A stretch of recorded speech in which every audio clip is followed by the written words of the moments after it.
بسم اللہ الرحمن الرحیم۔ السلام علیکم۔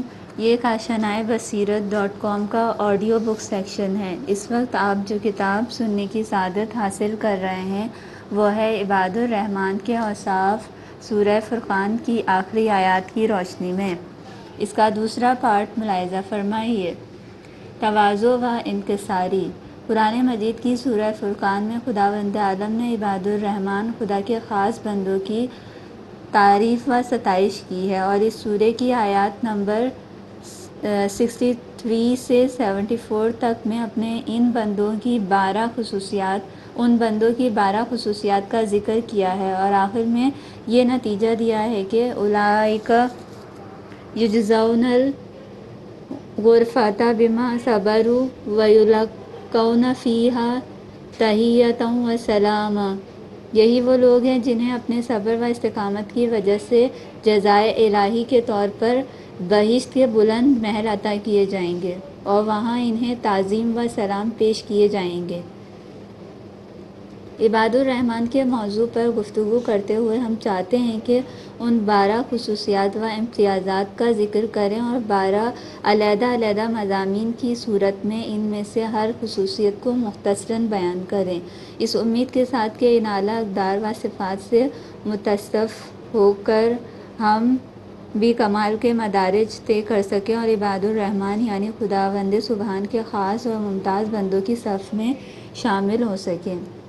پہلی خصوصیت تواضع و انکساری۔ قرآن مجید خداوند عالم کے خاص بندوں کی پہلی صفت بیان کرتے ہوئے فرماتا ہے الذین یمشون علی الارض ہونا، وہ جو زمین پر آہستہ آہستہ چلتے ہیں۔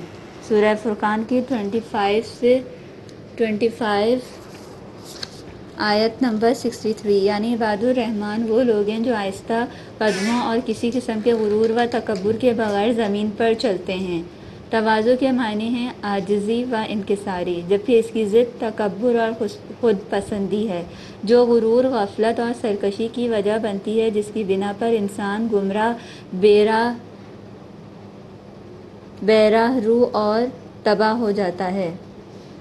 تواضع و انکساری دو طرح کی ہوتی ہے۔ خدا کے سامنے عاجزی و انکساری جو عبودیت و بندگی کے بنیادی خواص میں سے ہے اور جس کے بغیر بندگی کا جوہر پیدا نہیں ہوتا۔ نمبر 2، با ایمان انسانوں کے ساتھ انکساری اور فروتنی سے پیش آنا، یعنی ان انسانوں کے سامنے تواضع و فروتنی جن کے مقابل عاجزی و انکساری کا اظہار مثبت اثرات کا حامل ہوتا ہے اور ان میں اعلیٰ اقدار و صفات کی جانب رغبت کا سبب بنتا ہے۔ خدا کے مقابل تواضع و انکساری۔ خدا کے سامنے عاجزی اور انکساری کی علامت یہ ہے کہ انسان اس کے فرامین تسلیم کرے، اس کی اطاعت بجا لائے اور اس کی عظمت کے سامنے انتہائی خضوع و خشوع کا اظہار کرے۔ اس پر یہ کیفیت اس حد تک طاری ہو کہ اسے جو کچھ حاصل ہے اس سب کچھ کو خدا کی طرف سے سمجھتے ہوئے اپنے آپ کو اس کی مخلوقات میں سے ایک ناچیز ذرہ سمجھے، بے چوں و چرا اس کا شاکر و سپاس گزار رہے اور خدا کی مرضی کے سامنے اپنی کسی بھی قسم کی مرضی چلانے سے پرہیز کرے۔ خداوند عالم کے سامنے عاجزی و انکساری ایمان و معرفت کی کنجی اور درگاہ حق اور تقرب الہی کا ذریعہ ہے۔ اس کے برعکس خدا کے سامنے تکبر اور گھمنڈ اس سے سرکشی اور بغاوت کا موجب اور ہر قسم کی بدبختی اور گمراہی کا سبب ہے۔ پیغمبر اسلام صلی اللہ علیہ وآلہ وسلم کے اوصاف بیان کرتے ہوئے روایت کی گئی ہے کہ حضرت پروردگار عالم کی عظمت و بزرگی کے مقابل انتہائی تواضع و عاجزی کے حامل تھے، یہاں تک کہ جب خدا نے انہیں اختیار دیا کہ رسول اور بندہ بن کر رہیں یا رسول اور بادشاہ بن کر، ہر صورت میں خدا کے نزدیک ان کے مقام میں کوئی کمی نہیں کی جائے گی، تب بھی حضرت نے بندگی اور رسالت کا انتخاب کیا اور خدا کا عاجز بندہ اور رسول بننا پسند کیا، رسول اور بادشاہ بننا قبول نہ کیا۔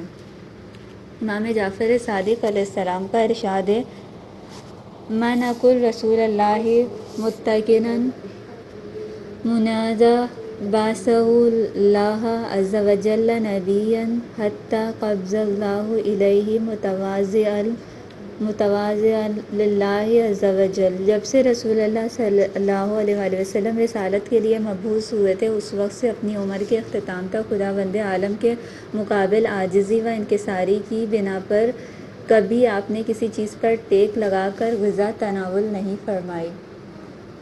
ایک دن آن حضرت صلی اللہ علیہ وآلہ وسلم چند غلاموں کے ساتھ زمین پر تشریف فرما کھانا کھانے میں مشغول تھے کہ وہاں سے ایک گستاخ عورت کا گزر ہوا۔ آن حضرت کو اس طرح تشریف فرما دیکھ کر اس عورت نے کہا، اے محمد، خدا کی قسم آپ بندوں یعنی غلاموں کی مانند کھانا کھا رہے ہیں اور انہی کی مانند بیٹھے ہوئے ہیں۔ آپ کی روش اور انداز بادشاہوں اور حکمرانوں کا سا نہیں ہے۔ پیغمبر اسلام نے اسے جواب دیا، وَيَحْكُ أَيَّ عَبْدَ أَعْبُدُ مِنِّي، وائے ہو تجھ پر، کون سا بندہ مجھ سے بڑھ کر بندہ یعنی غلام ہوگا۔ خداوند عالم کے سامنے حضرت علی علیہ السلام کی تواضع و انکساری کے بارے میں روایت کی گئی ہے کہ آپ کثرت کے ساتھ غرباء اور ضرورت مندوں کی مدد کیا کرتے تھے۔ ایک دن ایک شخص نے تنقید کے طور پر آپ سے عرض کیا، آپ اس قدر افراد کے ساتھ صدقہ کیوں دیا کرتے ہیں؟ اپنے لیے کوئی چیز کیوں نہیں بچاتے؟ آپ نے جواب دیا، ہاں خدا کی قسم، اگر مجھے معلوم ہوتا ہے کہ خداوند عالم میرے انجام دیے ہوئے کسی عمل یا فریضے کو قبول کر رہا ہے تو میں اس افراد کے ساتھ خرچ کرنے سے پرہیز کرتا۔ لیکن مجھے نہیں معلوم کہ میرے اعمال بارگاہ الہی میں قبول ہو رہے ہیں یا نہیں، کیونکہ مجھے اس بارے میں اطلاع نہیں، اس لیے راہ خدا میں اس قدر خرچ کرتا ہوں تاکہ ان میں سے کوئی ایک قبول ہو جائے۔ یہ واقعہ خداوند بزرگ و برتر کے مقابل حضرت علی علیہ السلام کی انتہائی تواضع و انکساری اور آپ کے خضوع و خشوع کو ظاہر کرتا ہے اور واضح کرتا ہے کہ آپ توحید افعالی کی عظیم بلندیوں پر پہنچے ہوئے تھے اور اپنے آپ کو خدا کے سامنے انتہائی ناچیز سمجھتے تھے۔ پاک و پاکیزہ عارف ورام بن ابی فراس بیان کرتے ہیں کہ ایک شہر میں اولیاء اللہ میں سے ایک عمر رسیدہ بزرگ رہا کرتے تھے۔ اس شہر میں زلزلہ اور طوفان آیا جس کی وجہ سے بہت سے لوگ ہلاک ہو گئے اور بہت سے بے گھر ہو کر مصائب و ابتلا کا شکار ہو گئے۔ ان لوگوں نے فیصلہ کیا کہ ان بزرگ کی خدمت میں حاضر ہوتے ہیں اور مشکلات کے حل کے لیے ان سے دعا کی درخواست کرتے ہیں۔ یہ لوگ جمع ہو کر ان پارسا بزرگ کی خدمت میں حاضر ہوئے اور اپنی بدحالی اور ابتر صورتحال کا ذکر کیا اور ان سے دعا کی درخواست کی۔ یہ بزرگ خدا کے سامنے انتہائی فروتنی اور عاجزی کا اظہار کرنے لگے اور روتے ہوئے ان لوگوں سے کہا، کہیں ایسا نہ ہو کہ میں خود ہی اس ہلاکت اور تمہارے مصائب کا ذمہ دار ہوں، لہٰذا اس فقیر، ناچیز اور گنہگار سے دعا اور اس کی استجابت کی کیا امید کی جا سکتی ہے؟ جی ہاں، پاک و پاکیزہ عرفا اور اولیاء اللہ پروردگار عالم کی عظمت کے سامنے اس انداز سے خاضع و متواضع ہوتے ہیں۔ کیا خداوند عالم نے قرآن مجید میں یہ نہیں فرمایا ہے کہ یا ایھا الناس انتم الفقراء الی اللہ، اے انسانو تم سب اللہ کے محتاج ہو؟ یہ تھی سورہ فاطر 35 آیت نمبر 15۔ امام زین العابدین علیہ السلام اپنی ایک دعا کے ایک حصے میں خداوند متعال سے عرض کیا کرتے ہیں، یا غنی الاغنیاء نحن عبادک بین یدیک وانا افقر الفقراء الیک فاجبروا فاقتنا بوسعک، اے بے نیازوں میں سب سے زیادہ بے نیاز، اب ہم تیرے بندے تیری بارگاہ میں حاضر ہیں اور تیرے فقیروں میں سب سے زیادہ فقیر میں ہوں، بس ہماری تہی دستی کا اپنی تونگری کے ذریعے ازالہ فرما۔ یہ تھی صحیفہ سجادیہ کی دعا نمبر 10۔ لوگوں کا آپس میں انکساری سے پیش آنا۔ تواضع و انکساری کی ایک قسم دوسرے انسانوں کے ساتھ، والدین کے ساتھ، ہمسایوں کے ساتھ، دوستوں کے ساتھ، رشتہ داروں کے ساتھ اور عام لوگوں کے ساتھ انکساری اور عاجزی سے پیش آنا ہے۔ عاجزی و انکساری کا طرز عمل انسانوں کے باہمی تعلقات میں استحکام اور ان کے درمیان محبت و الفت میں اضافے کا موجب ہوتا ہے، جس کے نتیجے میں ان کے مابین خلوص و صفا میں اضافہ ہوتا ہے اور معاشرے سے ہر قسم کی کدورت، بدگمانی اور دوسرے مذموم اثرات مثلاً غرور و تکبر اور خود پسندی ختم ہو جاتے ہیں۔ عاجزی و انکساری معاشرے میں انسان کے احترام اور اس کے وقار کی بلندی کا سبب بن کر باہمی اعتماد اور سکون و راحت کا باعث بنتی ہے۔ یہ صفت انسان کے اخلاق کو زینت بخشتی ہے اور اچھے تعلقات اور مخلصانہ روابط کو مضبوط کرتی ہے۔ انسان کو حق کے سامنے تسلیم کر کے ہر قسم کی جارحیت اور دوسروں کے حقوق پامال کرنے سے روکتی ہے۔ مختصر یہ کہ عاجزی، انکساری اور فروتنی بہت سی انفرادی و اجتماعی، معنوی و اخلاقی برکات کا سرچشمہ ہے۔ قرآن کریم نے زیر بحث آیت میں اس اخلاقی صفت کو خدا کے ممتاز بندوں کی اولین خصوصیت قرار دیا ہے اور اس کی علامت انکساری اور آہستگی سے چلنا ہے، جو دوسروں کے دل میں محبت اور پسندیدگی کے جذبات پیدا کرتا ہے۔ رسول خدا صلی اللہ علیہ وآلہ وسلم نے فرمایا ہے، علماء کی ہم نشینی تمہیں تین چیزوں سے دوسری تین چیزوں کی جانب لے جاتی ہے: تکبر سے تواضع و انکساری کی طرف، بے تعلقی سے احساس ذمہ داری اور نصیحت کرنے کی طرف، جہل و نادانی سے علم و دانش کی طرف۔ البتہ تواضع و انکساری کی مختلف صورتیں ہوا کرتی ہیں۔ ان میں سے ایک واضح ترین صورت راستہ چلنے کا انداز ہے۔ بعض افراد غرور اور تکبر کی بنا پر اس انداز سے چلتے ہیں جیسے زمین کا سینہ چاک کر دینا چاہتے ہوں۔ یہی وجہ ہے کہ قرآن مجید میں حضرت لقمان کی اپنے فرزند کو کی جانے والی نصیحتوں میں آیا ہے کہ آپ نے اس سے فرمایا، وَلَا تُصَعِّرْ خَدَّكَ لِلنَّاسِ وَلَا تَمْشِ فِي الْأَرْضِ مَرَحًا إِنَّ اللَّهَ لَا يُحِبُّ كُلَّ مُخْتَالٍ فَخُورٍ۔ اور خبردار، لوگوں کے سامنے اکڑ کر ان سے منہ نہ پھیر لینا اور زمین پر غرور کے ساتھ نہ چلنا کہ خدا اکڑنے والے اور مغرور کو پسند نہیں کرتا۔ یہ تھی سورہ لقمان کی آیت نمبر 18۔ خداوند عالم نے پیغمبر اسلام سے خطاب کرتے ہوئے فرمایا، وَلَا تَمْشِ فِي الْأَرْضِ مَرَحًا إِنَّكَ لَن تَخْرِقَ الْأَرْضَ وَلَن تَبْلُغَ الْجِبَالَ طُولًا۔ اور روئے زمین پر اکڑ کر نہ چلنا کہ نہ تم زمین کو شق کر سکتے ہو اور نہ سر اٹھا کر پہاڑوں کی بلندیوں تک پہنچ سکتے ہو۔ یہ تھی سورہ بنی اسرائیل کی آیت نمبر 37۔ سچ ہے، اگر انسان خود اپنے آپ کو اور کائنات کے بارے میں معمولی سی معرفت و شناسائی بھی رکھتا ہو تو جان لیتا ہے کہ اس وسیع و عریض کائنات کے مقابل وہ کس قدر معمولی اور حقیر ہے، خواہ اگر وہ اپنی گردن لمبی کرتے ہوئے پہاڑوں کی بلندیوں کو بھی چھو لے۔ جبکہ حال یہ ہے کہ زمین پر موجود بلند ترین پہاڑ بھی زمین کی عظمت کے سامنے کچھ نہیں، اور خود زمین عظیم کہکشاؤں کے سامنے ایک ناچیز ذرہ ہے۔ یہ سب جاننے کے باوجود انسان کا کبر و غرور میں مبتلا ہونا کیا اس کے مطلق جہل و نادانی کی دلیل نہیں؟ مختصر یہ کہ تواضع و انکساری اور عاجزی و خاکساری کا اظہار متقین کے خاص امتیازات میں سے ہے۔ امیر المومنین حضرت علی علیہ السلام نے متقین کے اوصاف بیان کرتے ہوئے فرمایا ہے کہ وَمَشِیہِمُ التَّوَاضُعُ، اور ان کی چال منکسرانہ ہوتی ہے۔ رسول کریم کی انکساری کی ایک جھلک۔ سیرت نویسوں نے پیغمبر اسلام صلی اللہ علیہ وآلہ وسلم کی حیات طیبہ میں لکھا ہے کہ ایک دن حضرت ایک گروہ کے پاس گئے، وہ لوگ بیٹھے ہوئے تھے۔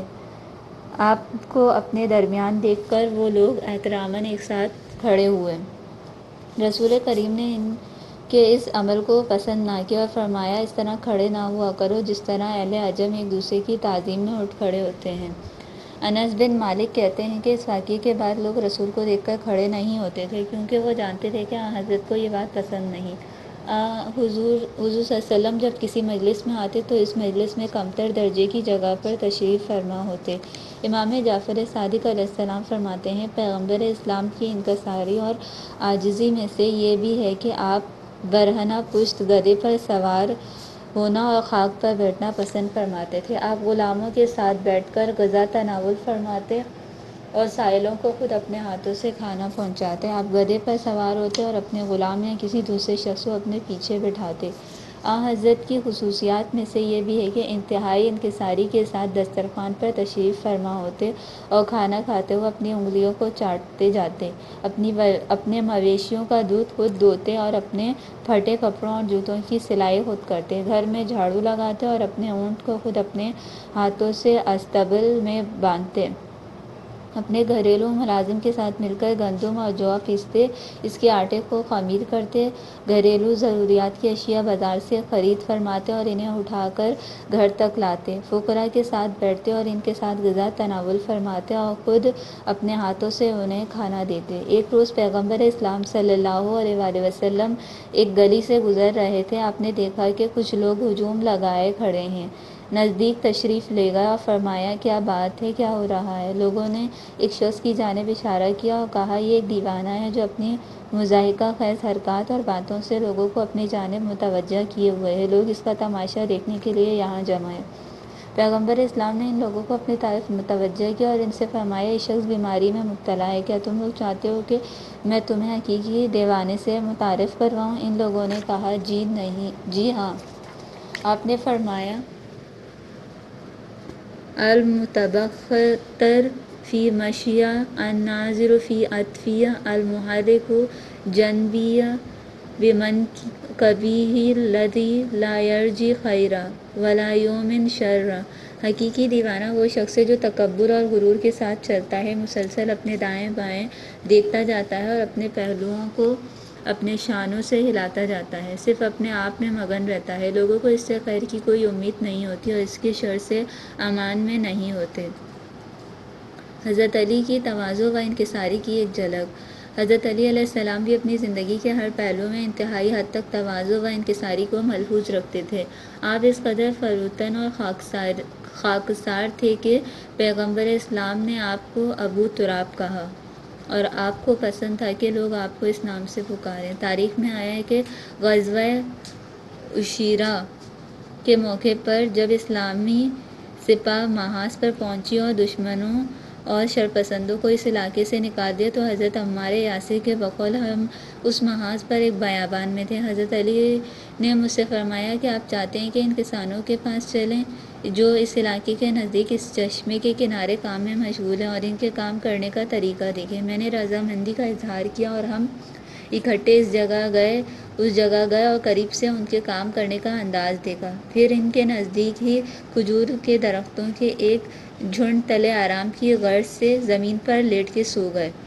پیغمبر اسلام نے آ کر ہمیں بیدار کیا اور حضرت علی سے فرمایا، اے ابو تراب اٹھ بیٹھیے۔ علی اٹھ کھڑے ہوئے اور اپنے لباس پر لگی ہوئی گرد و غبار کو جھاڑا، اس طرح علی اس لقب سے معروف ہو گئے۔ حضرت علی علیہ السلام کی حیات طیبہ کا ایک دلچسپ اور سبق آموز قصہ ہے، وہ ہے جسے امام حسن عسکری علیہ السلام نے بیان فرمایا ہے۔ فرماتے ہیں، ایک باپ اور اس کا بیٹا حضرت علی کی خدمت میں حاضر ہوئے۔ یہ بات پیش نظر ہے کہ یہ زمانہ آپ کا دور خلافت تھا۔ حضرت نے انہیں اپنا مہمان بنایا، انہیں صدر مجلس میں جگہ دی، خود انتہائی انکساری کے ساتھ ان کے سامنے تشریف فرما ہوئے اور کھانا لانے کو کہا۔ کھانا لایا گیا اور مہمانوں نے اسے تناول کیا، اس کے بعد کمبر، لوٹا اور لگن لے کر حاضر ہوئے تاکہ ان کے ہاتھ دھلا دیں۔ حضرت علی باپ کے ہاتھ دھلانے کے لیے خود کھڑے ہوئے۔ اس نے جب یہ دیکھا تو اس بات پر تیار نہ ہوا اور شدید اصرار کیا کہ آپ اس کے ہاتھ نہ دھلائیں۔ حضرت علی راضی نہ ہوئے اور بالآخر پانی ڈال کر اسے ہاتھ دھلوائے۔ اس شخص نے حضرت سے عرض کیا، میرے لیے انتہائی شرمندگی کی بات ہے کہ خداوند عالم مجھے اس حال میں دیکھے کہ آپ میرے ہاتھ دھلا رہے ہوں۔ حضرت نے اسے جواب دیا، نہیں، یہ تو بہترین حالت ہے، کیونکہ خداوند عالم دیکھ رہا ہے کہ تمہارا بھائی کسی قسم کے امتیاز کے بغیر تمہاری خدمت کر رہا ہے اور اس خدمت سے اس کا مقصد بہشت کے کئی گنا اجر و ثواب کا حصول ہے۔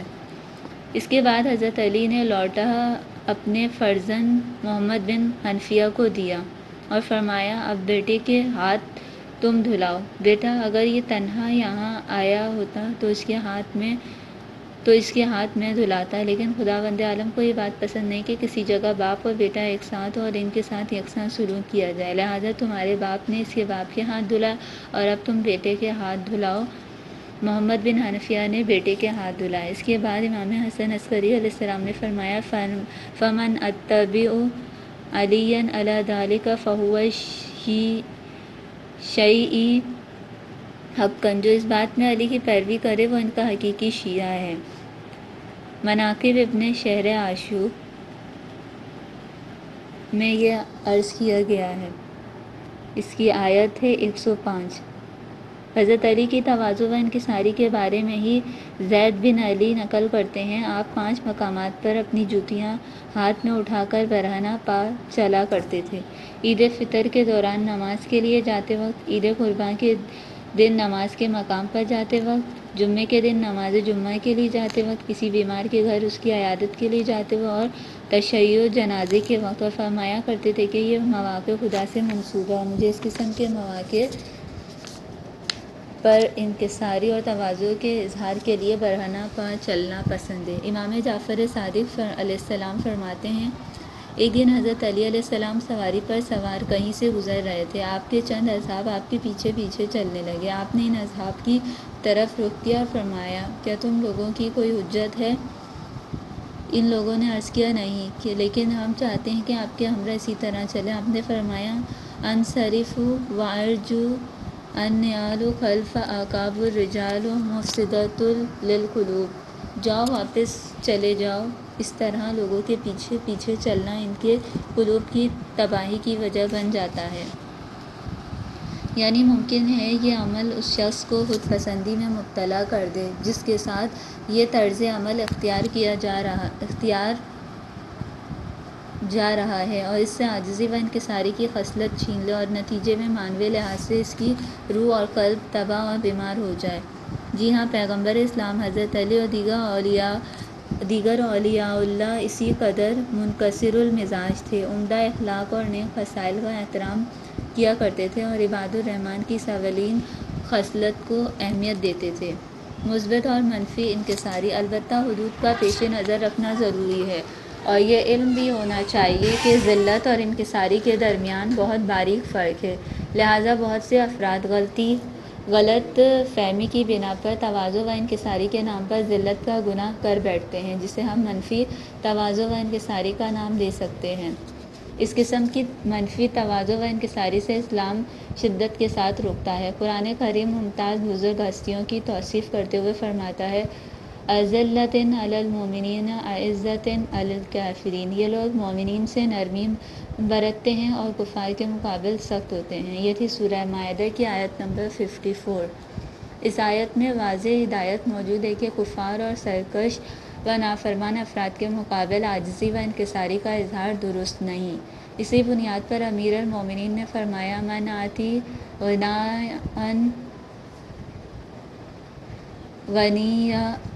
غنیاً فتزوّجوا له لشیء یصیبہ منہ ذہب 3 دینار، ایسا شخص جو مال دنیا میں سے کسی چیز کے حصول کی غرض سے کسی دولت مند کے پاس آئے اور اس کے آگے خود کو حقارت سے پیش کرے تو اس کا 2 دین ختم ہو جاتا ہے۔ نیز آپ ہی نے فرمایا ہے، ما احسن تواضع الاغنیاء لفقراء طلبا لما عند اللہ واحسن منہ تیہ الفقراء علی الاغنیاء اتکالا علی اللہ۔ کس قدر اچھی بات ہے کہ مالدار لوگ اجر الہی کی خاطر فقراء کے ساتھ تواضع و انکساری سے پیش آئیں، لیکن اس سے بھی اچھی بات فقراء کا خدا پر بھروسہ کرتے ہوئے دولت مندوں کے ساتھ وقار اور بے اعتنائی سے پیش آنا ہے۔ ہم انکساری اور عاجزی کے موضوع پر اپنی گفتگو کو اس دلچسپ اور سبق آموز داستان پر ختم کرتے ہیں۔ جنگ احد میں پیغمبر اسلام کے ایک صحابی ابو دجانہ انصاری نے اپنے سر پر ایک شاندار عمامہ باندھا، اس کے کپڑے کا ایک ٹکڑا اپنے کاندھے پر ڈالا اور انتہائی فخر و ناز کے ساتھ ایک عجیب پرشکوہ انداز میں چلتے ہوئے دشمن کے سامنے گئے۔ عام حالات میں اس طرح چلنا ایک طرح کا غرور اور تکبر ہوتا۔ پیغمبر اسلام نے جب انہیں اس انداز سے چلتے ہوئے دیکھا تو فرمایا، ان ھذہ لمشیۃ یبغضھا اللہ عز وجل الا عند القتال فی سبیل اللہ، اس طرح چلنے پر خدا ناراض اور غضبناک ہوتا ہے مگر راہ خدا میں معرکہ آرائی کے دوران۔ یہ عمل اسلامی قدرت و ہیبت کے اظہار اور دشمن کو خوفزدہ کرنے کی خاطر پسندیدہ عمل ہے۔